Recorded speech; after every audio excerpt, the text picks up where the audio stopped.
For 50 years, law enforcement has waged a war on drugs, with no signs of victory in sight and far too many casualties. Clearly, something's not right, but what? If anyone thinks they have easy solutions, they probably don't appreciate the scope of the problem. Highly determined billion-dollar drug cartels, rival cartels, international warfare, user demand, mental health, addiction, accidental overdose, public education, prescription drugs, synthetic drugs, secretly laced drugs, aggressive online marketing, all the levels and jurisdictions of law enforcement involved, corruption, the list goes on and on.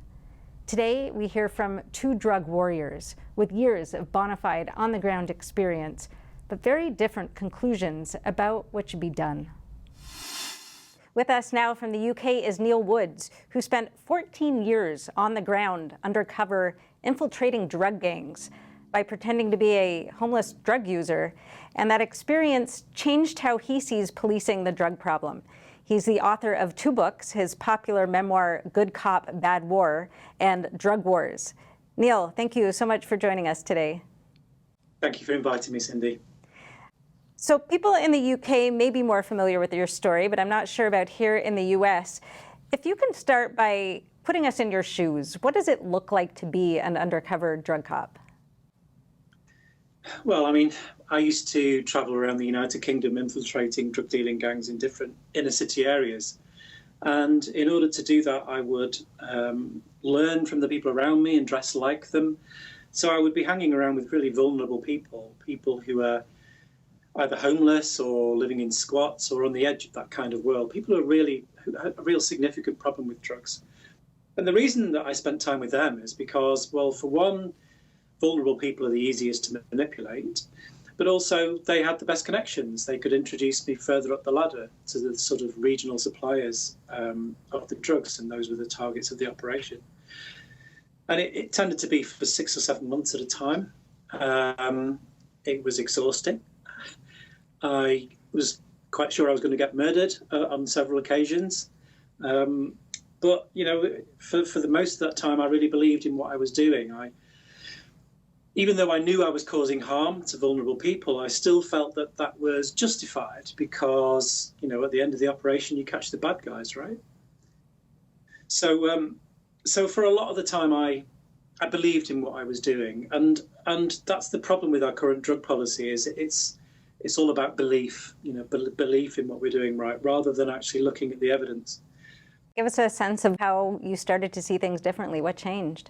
One particular gang, a very infamous gang I infiltrated called the Burger Bar Boys. They were using sexual violence as part of their reputation building. You know, they were doing all the other gangster stuff like kidnappings and maimings and shootings. For every day of that operation, I felt in imminent risk every single day of those 7 months. And so I was very pleased nearing the end of the operation when I'd gathered evidence against 96 people, the 6 main gangsters plus 90 other people, all of their support, you know, their backroom staff, the sex workers who were working for them, all sorts of people. And there were hundreds of police involved in the enforcement stage of that operation. And I spoke to the intelligence officer who was keeping his ear to the ground after the dust had settled and everyone was arrested. And he said to me, "Yep, we managed to interrupt the drug supply for a full 2 hours. 7 months of work, being quite convinced I was going to die. I was stripped at gunpoint at one point. It's impossible to ignore that kind of evidence. And I have to make something very clear. Now that I'm fighting organised crime in a more effective way, now that I'm part of the drug policy reform movement, as part of LEAP, that's my organisation, I'm part of the Law Enforcement Action Partnership, I speak to cops all over the world, and they've all got the same story. They've all got similar stories, from Baltimore to Melbourne in Australia to Cape Town in South Africa. We've all had these same experiences, that what we do is futile. However, it's worse than futile. I mean, futility would be bad enough. But actually what we're doing by this policing activity in these drug markets is we're causing more violence. We are increasing the power and ruthlessness of organised crime. Now, I should probably explain what I mean by that. Look at what happens in the USA. You have the DEA, and they are incredibly good at catching drug dealers. They're incredibly good at making drug seizures. They'll seize kilos, week in, week out. But that's part of the problem, because no matter what drugs policing happens, the market is never reduced. The size of that market is never reduced. So what police do is they change the shape of it. And when you're so hardworking and so good at what they do is they sharpen the sword of organised crime. And wherever police create a gap in the market, such as the one that I've just described to you, violence more often than not follows that policing activity, because that gap in the market creates opportunities. And you will upset the gang that you've caught, but you make other gangs very, very happy indeed. And actually, quite often, it's the information from rival gangs that causes the activity of the police in the first place. Sort of a survival of the fittest, right? You're able to get rid of the maybe the least efficient, least effective gangs, and then they're replaced by a more ruthless gang. Is that basically what you're saying?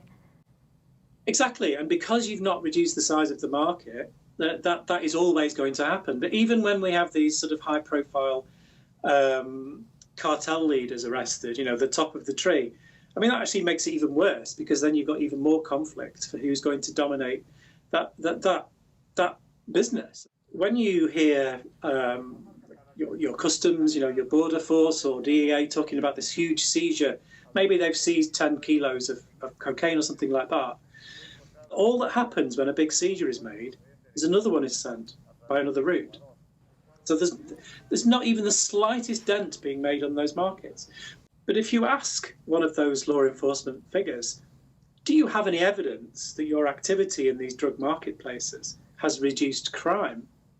They will not be able to provide that evidence, because there is no evidence. Prohibition is the mother of crime. We've got drug gangs, drug cartels, and it's billion-dollar multinational business, and that the demand is there. So what solutions do you propose that kind of address both of those sides of the issue? Well, the position of my organisation, which started in the United States, the Law Enforcement Action Partnership, is that the drug markets should be taken under control. They should be legally regulated to take the power away from organised crime. Then we need to talk about fentanyl in the US context, because the problem with fentanyl is that a lot of people think they're buying something else, and it might be a prescription drug that they're buying online, Adderall or Xanax, but it's coming from the cartels and it's laced with fentanyl, and that's accounting for something like 60+% of the 100,000 overdose deaths a year.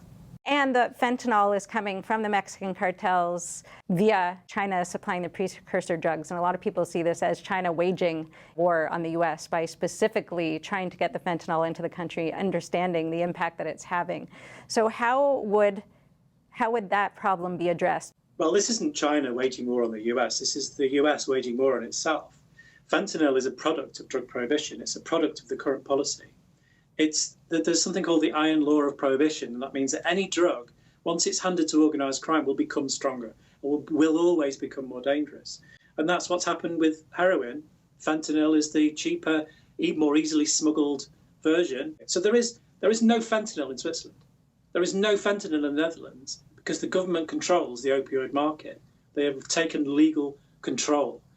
And they don't have a heroin problem. There's no one dying of it. There's hardly anyone using it anymore, because people have had the safe space to recover.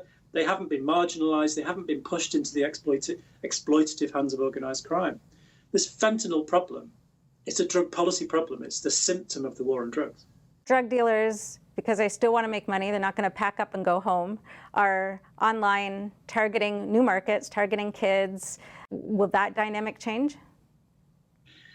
Absolutely. But you have to remember that at least 2/3 of problematic opioid users are self-medicating for childhood trauma. So we have to understand where addiction is coming from. There's very, very good evidence for that. So you take control of the drug supply and you can start looking at and helping those people.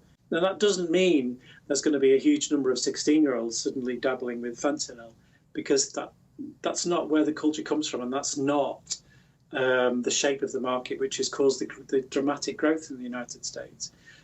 But you asked the question, what will the dealers do? And I love that question. It's an important question because there's a great misunderstanding about crime. It's not necessarily caused by criminals, it's caused by opportunity. And by taking control of the drug supply for various drugs, you take that opportunity away from organised crime. We've seen that play out in other countries where the drug gangs, the cartels, simply stop operating, or do they move somewhere else? Well, there's never going to be a perfect solution for drugs, but the more control you have over that market, the smaller the illicit size of that market is. So if you look at, for example, the way that Canada has regulated its cannabis market, they've managed to take control of about 55% of the market at the moment, which means that 45% is still in the hands of the illicit market. So they haven't solved it completely yet, but they're on their way. In California, the black market for marijuana actually increased after legalization because it's cheaper and more potent. Yeah, and that's a regulatory issue. But at least once you have legal regulation, you can tweak those policies. You can change those policies. You can alter the price. You can increase the quality of the legal substance. You can regulate to increase the quality of it. You can offer stronger products, but make them make stricter regulation to protect children. You can do all of these things, but when the criminals have 100% of the market, you have no control at all. But for the opioid crisis, I have to stress, if you look at the situation in Switzerland and what happened to them, and they had an opioid crisis themselves in the early 90s, they don't have one anymore. The evidence is very, very clear that we can take control of this, but you have to make some bold decisions and leave your morality behind and be pragmatic. Neil Woods, thank you so much for joining us today. We're out of time, but I really appreciate your coming and your fascinating insights. Well, thank you very much for inviting me.